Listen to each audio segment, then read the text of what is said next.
Hi, today we're going to read the book called The Mitten. Let's see what happens in this book. Once there was a boy named Nicky who wanted his new mittens made from wool as white as snow.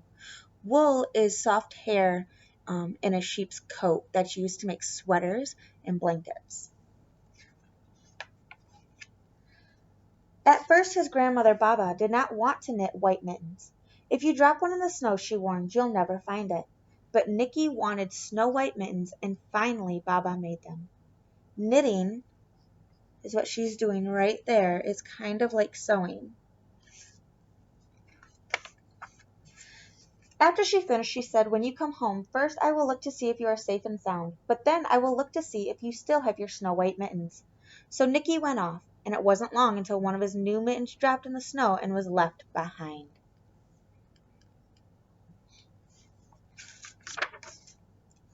A mole, tired from tunneling along, discovered the mitten and burrowed inside. It was cozy and warm and just the right size, so he decided to stay. Burrowed means that he hid in a hole or tunneled in the ground and he squeezed into a tight space. A snowshoe rabbit came hopping by. He stopped for a moment to admire his new winter coat. It was then he saw the mitten and he wiggled in feet first. The mole didn't think there was room enough for both of them, but when he saw the rabbit's big kickers, he moved over.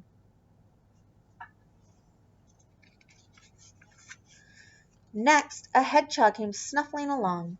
Having spent the day looking under the wet leaves for things to eat, he decided to move into the mitten and warm himself. The mole and the rabbit were bumped and jostled, but not being ones to argue with someone covered with prickles, they made room.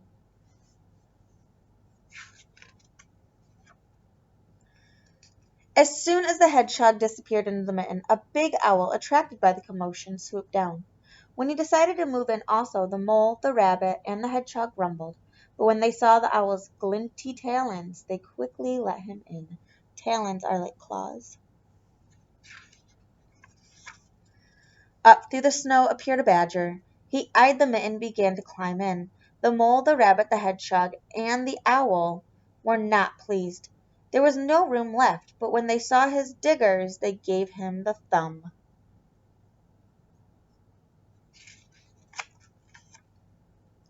It started snowing, but the animals were snug in the mitten. A waft of warm steam rose in the air, and a fox trotting by stopped to investigate. Just the sight of the cozy mitten made him feel drowsy. The fox poked his muzzle in. When the mole, the rabbit, the hedgehog, the owl, and the badger saw his shiny teeth, they gave the fox lots of joy. A great bear lumbered by. He spied the mitten all plumped up. Not being one to be left out in the cold, he began to nose his way in. The animals were packed in as tightly as could be, but what animal would argue with a bear? The mitten swelled and stretched, it pulled and bulged to many times its size, but Baba's good knitting held fast. So if we go back, when we first see the mitten, it's really small, see? Really small. But now all of these animals have come in and it has gotten really, really big. It's swelled and stretched. Along came a meadow mouse, no bigger than an acorn. She wriggled up into the one space left and made herself comfortable on top of the great bear's nose. What do you guys see over here? Nicky is noticing something. And then if you look at that picture, he's also noticing again. What do you think's going to happen? Everybody's in this big old mitten, and this mouse was the last one to climb in. Let's see what happens. The bear, tickled by the mouse's whiskers, gave an enormous sneeze. Ah, ah, achoo! The force of the sneeze shot the mitten up into the sky and scattered the animals in all directions. So as all this is happening, Nicky is looking for his mitten. On his way home, Nicky saw a white shape in the distance. It was the lost mitten silhouetted against the blue sky. Silhouetted means it was outlined. As he ran to catch his snow-white mitten, he saw Baba's face in the window.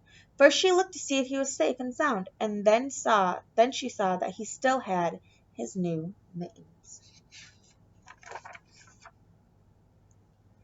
Do you notice the different sizes of the mittens? Hope you enjoyed the book.